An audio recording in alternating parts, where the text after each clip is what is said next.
오늘도 또 보았다. 같은 자리에 같은 모양으로 누구를 기다리는 듯이. 어떤 해수욕장. 어제도 그저께도 같은 자리에 같은 모양으로 누구를 기다리는 듯이 망연히 앉아 있는 여인. 나이는 25, 어느 모로 뜯어보아도 처녀는 아니요, 인처인 듯한 여인. 해수욕장에 왔으면 당연히 물에 들어가 놀아야 할 터인데 그러지도 않고 매일 같은 자리에 같은 모양으로 바다만 바라보고 앉아 있는 여인. 이 여인에 대하여 호기심을 일으킨 엘군은 자기도 일없이 그 여인의 앞을 수없이 왕래하였다. 참 명랑한 일기올시다. 드디어 말을 걸어보았다. 네, 참 좋은 일기올시다. 붉은 입술 아래서 나붓기는 여인의 이빨. 그것은 하얗다기보다 오히려 투명되는 듯한 이빨이었다. 해수욕을 하러 오셨습니까? 네, 휴양차로. 이리하여 엘군과 그 여인과의 사이에는 교제의 문이 열렸다. 산보 안 가세요? 가지요. 점심이나 같이 나누고 가실까요? 좋도록 하세요. 두 사람의 사이는 좀 더 가까워졌다. 그렇게 된 어떤 날 엘군은 그 여인 이름은 혜경이라 하는 애 방에 걸려있는 어떤 남자의 사진을 발견하였다. 이이가 누구세요? 그 사진을 가리키며 혜경에게 묻는 엘군의 구조에는 얼마간의 적개심이 나타나 있었다. 제 주인 되는 양반이올시다. 그렇습니까? 훌륭한 분이올시다. 이렇게 대꾸는 하였다. 그러나 그날 밤 엘군은 잠을 자지 못하였다. 아까 낮에 혜경의 방에서 본 사진이 연하여 엘군의 눈앞에 어릿거렸다. 미남자, 호남자, 풍채 좋은 남자.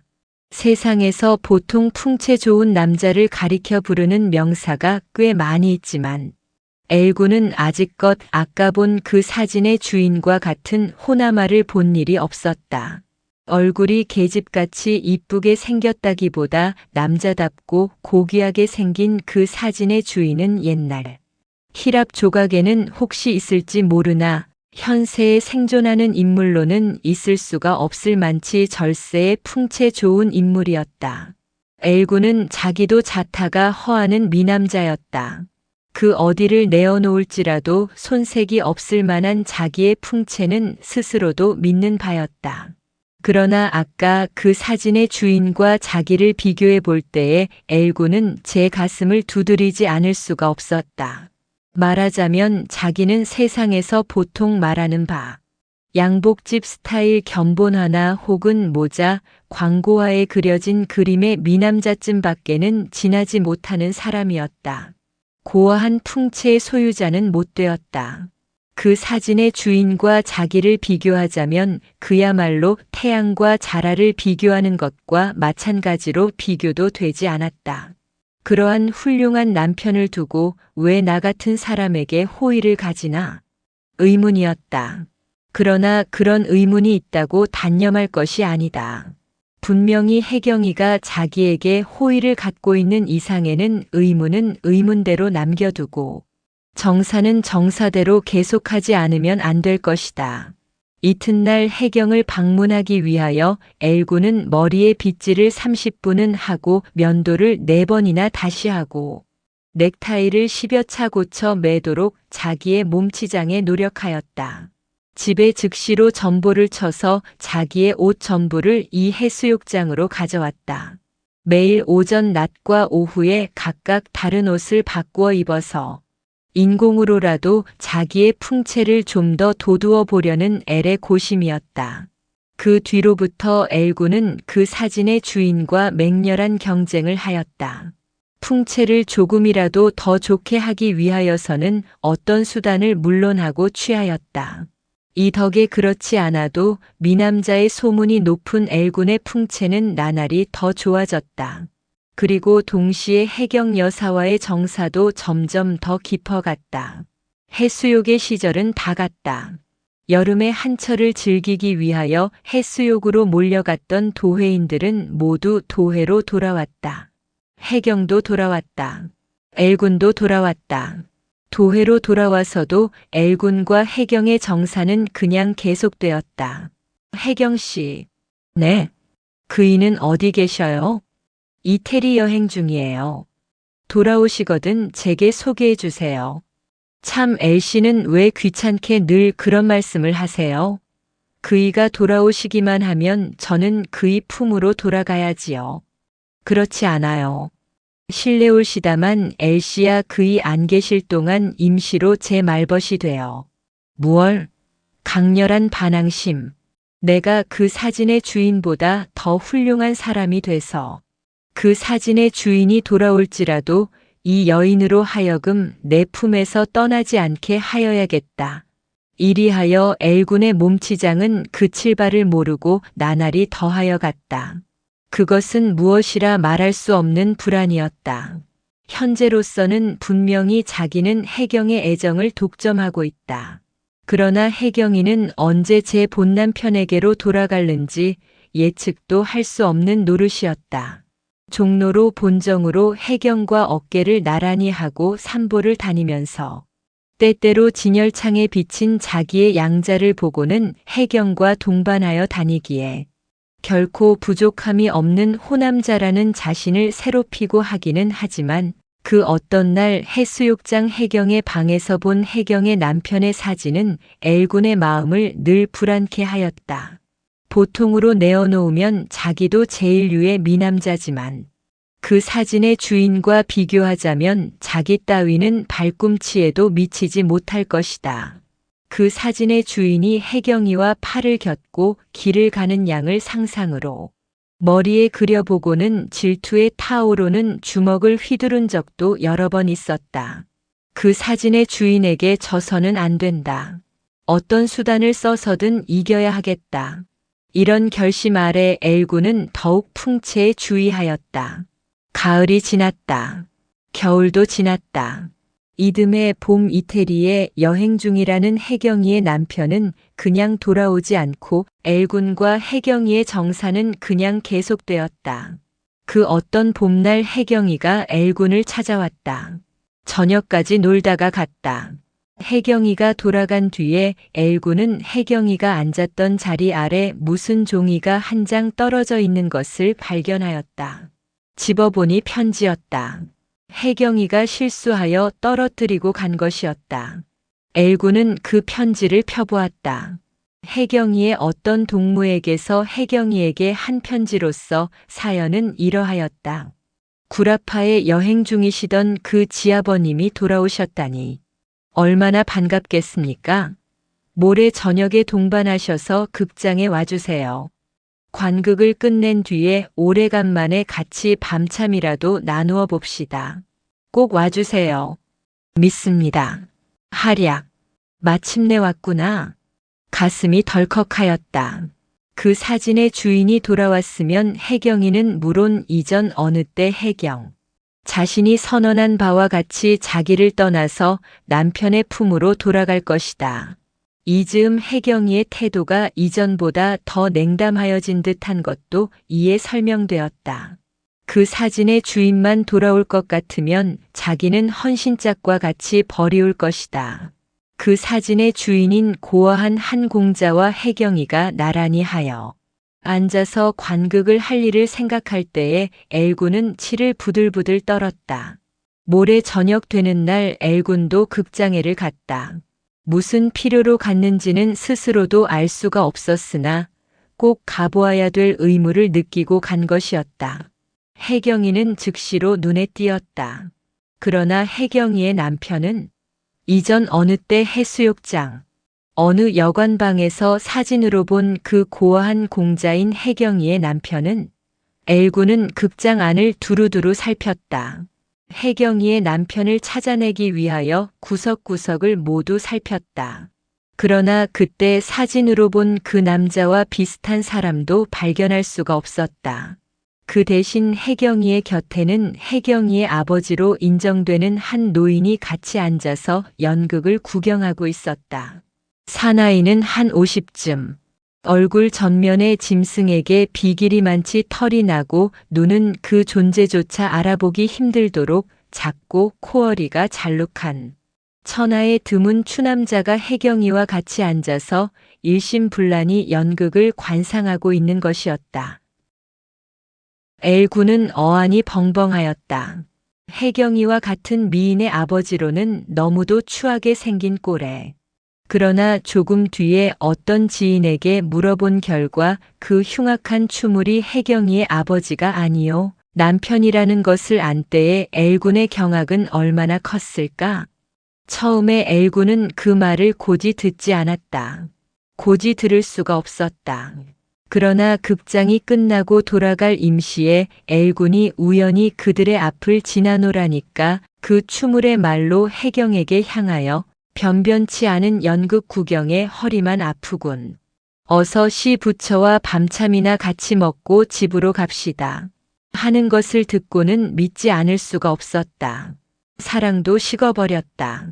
혜경이가 그 추물의 가슴에 안겨서 헤헤거릴 꼴을 생각함에 혜경이의 남편은 그 사진의 주인인 줄 믿었기에 거기 대한 반항심으로 경쟁을 하여 보려고 몸치장도 열심으로 하였지. 그런 털투성이의 추물이 혜경이의 남편이라 할진대 엘군 자기는 비록 10년을 목간을 안 하고 3년을 이발을 안 하고 한 달을 면도를 안 할지라도 그 추물에 비하면 10,000배나 승한 것이다. 이리하여 엘군은 몸치장을 중지하였다. 하루에 3번을 면도를 하지 않으면 얼굴이 근지럽다고 하던 엘군이 코 아래가 시커멓게 된 채로 천연히 거리에 나다니게 되었다. 마지막 오후, 혜경과 엘군은 지나간 한때의 정사를 청산하고 마지막 이별을 고하기 위해서 어떤 조용한 곳에서 만났다. 엘씨. 네. 자, 이것이 그새 엘씨에게서 제게 보낸 편지입니다. 전부 도로 받으세요. 여인이 내어주는 뭉치를 엘군은 말없이 받았다. 그럼 자 안녕히 가세요. 엘씨는 왼편 길로 가세요. 저는 오른편으로 갈 테니. 혜경씨. 여인이 돌아서려 할 때야 엘군은 비로소 정신이 든 듯이 여인을 찾았다. 네. 마지막에 한 가지 물어봅시다. 무얼 말씀이에요? 어느 때 어느 해수욕장에서 혜경씨가 내게 보여준 사진이 있지요? 이가 내 주인입니다고 하시면서 여인은 미소하였다. 네 그런 법하외다. 그 사진은 대체 네 사진이오니까. 호호호호 그건 왜 물으세요? 저도 네 사진인지 몰라요. 상해 어느 사진관에서 2냥인가 얼만가 주고 산 건데 아마 중국 어느 배우던가 누구라는 귀족의 사진이겠지요. 상에서 2냥? 그럼 그 사진을 왜 엘씨에게 제 지아번이라고 속였느냐 말이지요? 네. 아직 모르세요? 그 사진을 엘씨에게 이가 제 남편 되는 이외다 하고 보여드렸기에 엘씨가 그 뒤에 얼마나 더 좋아 지냈는지 스스로도 아시겠구먼요. 저도 같이 친구를 사귀는 이상에는 좀 더 풍채 좋은 양반과 사귀고 싶어서 그런 수단을 쓴 겁니다. 악의가 아니에요. 용서하세요.